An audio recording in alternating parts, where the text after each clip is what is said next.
Hi, I'm Stephen Chung. I'm a D3 here at the University of Michigan. My name is Andrew Grillo, and I'm a current D4 student here at the University of Michigan.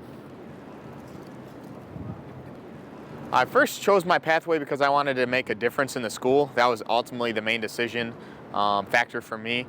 Also, the opportunity to be involved with the SPDL, Scholarship Program and Dental Leadership Program.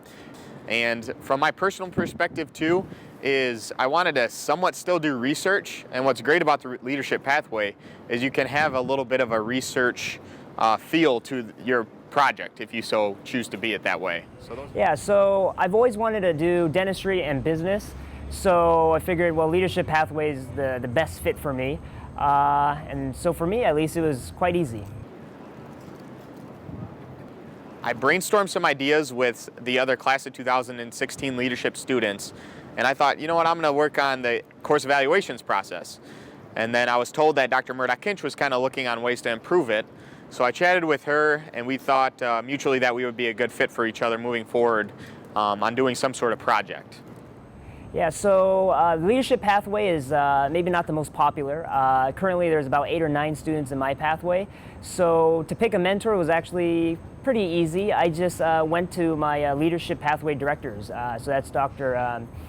Swire and Dr. Pinsky, and I asked both of them to be my mentor, and it's been working out really well. So I wanted to do something with performance improvement, meaning I wanted to look at ways how we can improve the clinic from a process flow standpoint.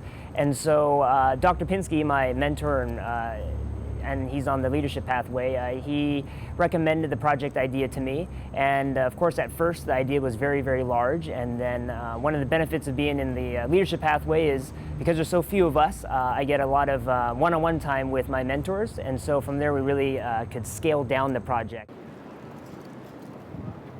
So with the scope of the project, it was pretty set pretty much for the whole entire time period. Basically, we want to look at the perceptions that students, both hygiene and faculty, both involved with the hygiene program and the dental program, look into their perceptions of what they thought about the current course evaluation system.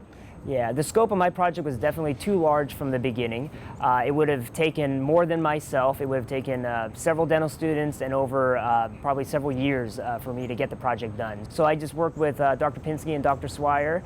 We sat down over a few meetings, and then we figured out a way to really narrow down the scope to where I could do it on my own time and then still be able to get it done within my 4 years here at dental school. With dental school, you're busy.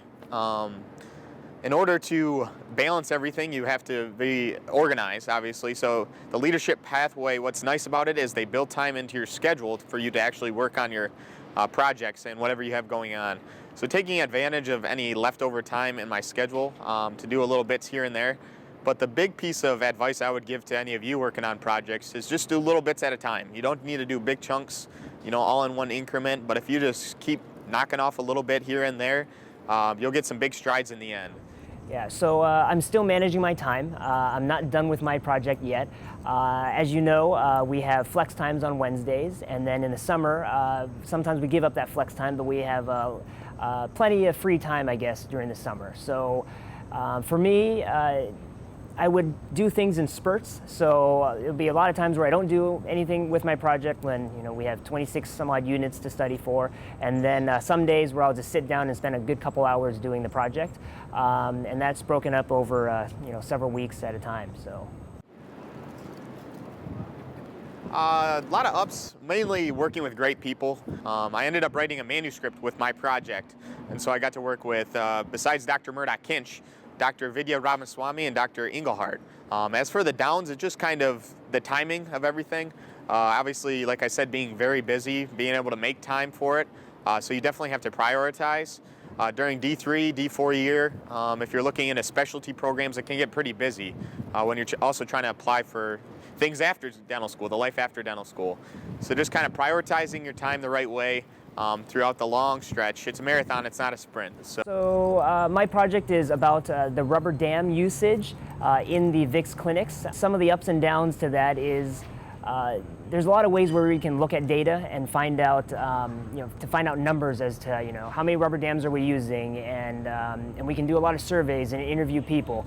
But as I mentioned earlier, it's just me doing the project, and so there's a lot of times where we thought, okay, could I stand around at all the cubicles and look to see if people are using rubber dams? Well, obviously I can't do that alone, and so these are some of the barriers that I had. Mainly it was more, I'm just one person, how can I get it done efficiently? And so I guess the ups to that is we change the scope of our project and then we make it more manageable. So instead of standing there and observing people, we send out a Google Docs survey instead, something like that.